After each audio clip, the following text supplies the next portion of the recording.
ফজরের নামাজ যারা পড়েন তারা সৌভাগ্যবান।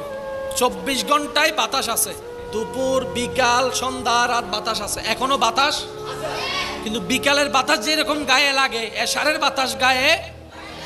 সত্যি করে একটা কথা বলেন তো, 24 ঘন্টার ভিতরে কোন টাইমের বাতাস সবচেয়ে বেশি মজা লাগে? ফজরের নামাজটা পড়ে যখন মুসল্লি মসজিদ থেকে বের হয়, আকাশে সূর্য নাই, আলো আছে। ওই আলোতে যে বাতাস শরীরে লাগে,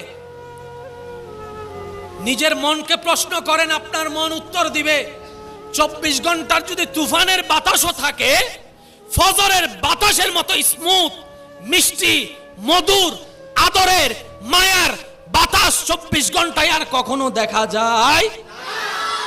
চিকিৎসা বিজ্ঞান বলে ফজরের টাইমের ওই বাতাস যার শরীরে লাগবে, যার ব্রেনে লাগবে, এটা শরীরের জন্য ভালো, ব্রেনের জন্য